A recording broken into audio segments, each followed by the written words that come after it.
It'll be fine. And then we're at the dot with Alli, and she has a plan. And she's like, guess what? Like, you can come to Boston too. I've made this whole plan. You can transfer. And he's like, oh, you think I'm not smart enough to do this for my own? You think I need your help? Blah, blah, blah. He's all defensive and shitty. And they, like, go to, like, the alley behind the dot for some reason. And so they can fight louder. And he's getting way too angry. And then he fucking backhands her, and then she runs away. Thank Christ, in this moment, I was like, yes, run away from this monster person. Get the fuck away from him. But then Tristan is like, it's the next day, and Tristan's like, oh my God, I just saw the face range page. Like, are you okay? And Maya's like, it's not a big deal, it's fine. And then she starts to give a presentation on Jane Eyre. And as soon as she starts talking about, like, morals or something, people start heckling her, and it's very mean. And then Damon, Zig's other side of the tracks friend, whose name I don't think I ever knew, pulls up the face range page on his phone in the middle of class and then gets sent to the principal's office, thank God. But then we're with the blonde girl, Christy? I can't remember what her name was either. I'm like Dallas. Caroline? I think Caroline's the wrong name. We're just as bad as Dallas. Because that's also the only one I remember, but I remembered that it was wrong. But then she, like, goes up to Dallas and is like, I'm pregnant. And Dallas is like, we never had sex. And she's like, oh no. And she's like, sorry, I tried. And basically she just swindled Drew. And Dallas then, in his confrontation with Drew, I just want to say, brings up the Katie and Drew being blacked out drunk sex thing. And it's a pretty low blow. Yeah. But then Drew is like, what about your son? Which is also a low blow. But also more relevant to this situation. Yeah, pretty good point. What about Rocky, a.k.a. Where the Rock? fuck is he? I don't know. I miss him and his cool sweatsuits. I know. But then Dallas, like, storms off. But then we see that Maya skipped school, and her mom is like, what the fuck are you doing? And then she finds out about the face range page and is horrified, and it's sad. And then I was like, guys, obviously Zoe made this page. Like, duh.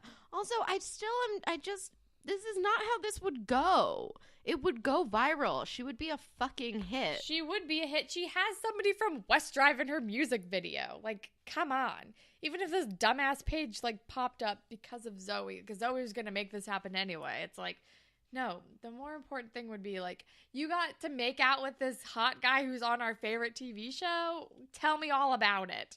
Like, Carly Rae Jepsen wasn't a thing in this country until Justin Bieber and, like, Selena Ashley Tisdale Gomez. and Selena Gomez did their, like, lip sync dance. Exactly. Gotta freaking utilize that fame connection. Also, Canadian connections.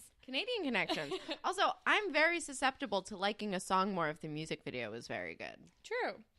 But then that's like half of why I like K-pop, guys. Anyway, then we're on part 2, basically. We're with Alli, who is covering her bruise with makeup in the most, like, cliche after-school special way possible. Mm-hmm. And Jenna's like, girl, you're caking it on. Let me fix it for you. And Allie's like, no, it's fine. And apparently they're taking the SATs today, to which I have a whole issue with, which is that you would never take the fucking SATs after school. You take that on a Saturday. God damn it. I just assumed it was a Saturday. But they were at school. They're like in 6 hours, I'm taking the SAT or something like that, which is like after school. Like, that's they're weird. all at school. It's weird. You wouldn't take it after school. Also, Leo sent her balloons, and she's like, ew, hard pass. And Yes, Jenna and Claire are throws like, it in the give him a garbage. chance. Yeah. What's wrong? He's the best. I'm like, you guys, like, danced with him one time, and you're, like, all about Leo. Already won over? Like, come on, Jenna. I expect better of you.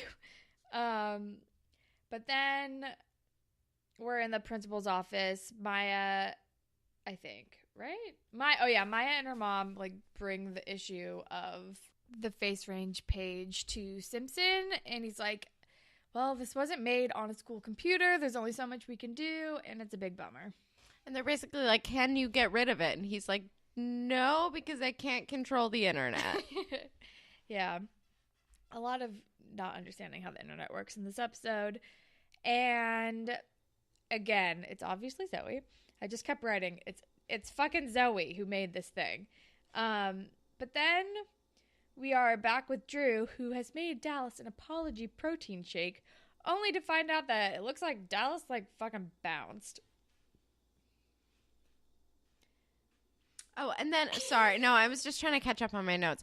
And then there's like, it's just like, you know how sometimes with a show, there like music from the next scene will start in the earlier scene. It's just like a really weird time for this like sad cello music that interludes in like over the empty bedroom, and then we cut to Maya.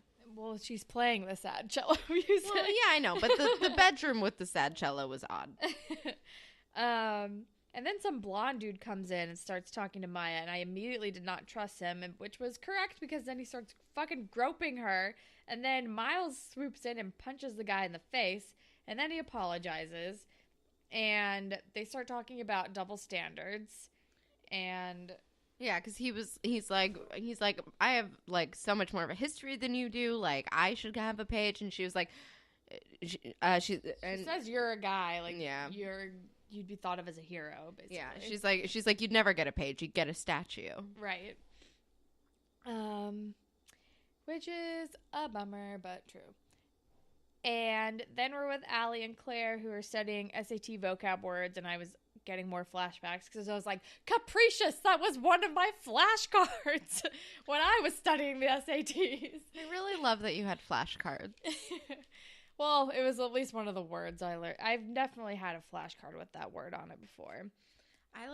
I mean, don't get me wrong. Like, I was useless in high school, but in college, I got, like, real, like, hardcore, and just, like, I made, like, intense flashcards because we had to do this, like, huge, like, memorizing, like, hundreds of photographers based on their work, based on, like, one photo. So I had to do, like, I just stayed up for, like, 2 weeks just studying and making flashcards. So it's not a burn on flashcards. They're helpful. But then fucking Leo swings by, and I was like, yes, Alli, stand your ground. Don't be that stupid girl who stays with the guy who beats her. Yes, he has rage issues. She like says all of this shit to him. And then he goddamn says, I'm broken, Alli. Fix me. And I'm like, that is not her responsibility. Get the fuck away. Go away, Leo. I hate you. I hate him. I hate that this line happened. I hate this person. I'm so angry. Like, God, it's almost insane that he said those words out loud. I'm broken. Fix me. It should be implied. First of all, I'm like mad at the Degrassi writers for there's no subtext. It's supposed to be implied that he like needs to be fixed, but also that's not his deal. He doesn't need to. I'm trying to articulate like what I'm thinking as this is happening. It's not even that I'm mad at the Degrassi writers. I'm mad at this character because he's like, here's a stereotype. Let's lean into it. Yeah, it's fucking annoying. This will pull on your heartstrings. It seems like something you're into. Whose heartstrings is pulling on at all? I mean, I guess fucking Alli's eventually, but oh my god. But then, sorry. No, it's okay. I was just gonna say I've known and been the kind of person who will try to fix a man. But with this scene, pull at your heartstrings, fix me, I'm broken. Oh, hell no. Hell no. If you say it out loud, it doesn't count, first of all. Second of all, there is no goddamn excuse for abuse in any fashion. So, hell no. I don't know. Does Alli just have, like, Stockholm Syndrome? What's happening? I don't understand. Bitch. I don't understand. Anyway, then we finally meet Grace, who is low-budget Mac from Veronica Mars, but I love it. And we find out that, I guess, did Miles make this happen? Yeah. She, like, deleted the face range page and, like, scrubbed it from the internet or whatever. And then she did some, like, weird thing where she was able to find out the email associated with the page, and it's obviously fucking Zoe's email. Duh. Also, yeah, no. Miles like pulls a full Mr. Darcy, pays to fix the problem of her like whatever tarnished Scandal. modesty scandal situation. It's a whole thing. Also, my only note about Grace is this hacker girl is dope. But then we're with Dallas, or no, then Drew goes to like the hockey team and is like, yo, where's Dallas? And they're like, oh, we haven't seen that kid in a minute. Like, he got cut from the team. And Drew's just very, very worried. Yeah, we find out that they didn't cut him because of any of his behavior right now. They cut him to like make room for new talent, which is a bummer. Oh, that sucks. I wasn't really paying attention to why he got cut. But then Maya confronts Zoe and is like, dude, I thought we were friends. I know it was you. And Zoe's like, friends don't steal friends' boyfriends. And Maya's like, I'm not even dating Miles. And then she like pours nail polish on Zoe's pants and she's like, do you know how hard it is to get out nail polish? And then Maya fires back with, not as hard as it is to get out, bitch. And then they like have a girl fight. Here's the thing. I love Maya. She's got to work on her comebacks. She like committed to that line though.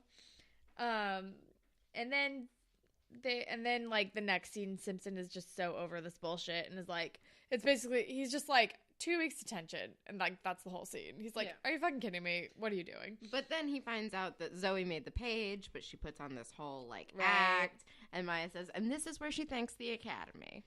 And then we find out, oh shit, Maya could actually take legal action against her if she wanted to, but her mom is like, no, we're not doing that. And it's like, okay, that I think it's maybe Maya's decision, but okay. And then her mom is like, don't worry, I'll take care of it. When it's like, she's not gonna fucking do shit. Hell no, we've met her mother. Her mother's not doing a goddamn thing. Yeah. But then we're still at school and Dallas shows up at the last minute for their project, but he is clearly drunk, and I'm pretty sure Perino totally knows. He's like, can't wait to see this. And they give their history project, and all Dallas has to do is like die, but he can't even do that correctly, and he like gets up and vomits. But then Miles and Maya start singing the fucking blues in the music room. I sarcastically wrote this as a fun duet. It was weird. It's a time. I don't know. Also, she's joking about murdering Zoe. She's like, I want her to die. I want her dead. I want her to die. And I was very uncomfortable with the language used. I don't love that. That's not. If you're trying to be a musician, write better lyrics, my dude. Come on. Yeah. I don't know. But then Dallas is like, I have to move back home. I'm not on this hockey team anymore. There's no reason for me to be here anymore. And then Drew says the saddest thing ever, which is, I already lost one brother this year. I can't lose another. Laying on the guilt trip. It's effective as hell. Yeah. But then Alli's taking the SATs and she finds a question that is, name a mistake you've made in the past. Will you make it again, or do people change? What the fuck is that doing on the SATs? I think it's like a weird, like, moral essay question. It doesn't seem out of the realm of possibility that something like that would be on the SAT, but it's very convenient that it ties directly to Alli's life in the moment that she's taking the SATs. Also, she answers it incorrectly in life. She does. She fucks up. I'm so mad at her. Oh my god. But then we're back in music class, and Maya is like, "Oh, I'll perform one last song," and she says, "This song is about karma." And spoiler alert, it sucks. And then it's a literal, hyper-specific and actual death threat song. Yeah, it's weird. It's a weird time. Sing a mean song about Zoe, but like make it like kind of hidden and not about her dying. Try to make it a metaphor. Yeah. And not like literally, I want you to die to your face. And Miss O was like, oh, no, you're going to the office. This is not okay. Also, remember when Miss O and Sav had a thing? I kind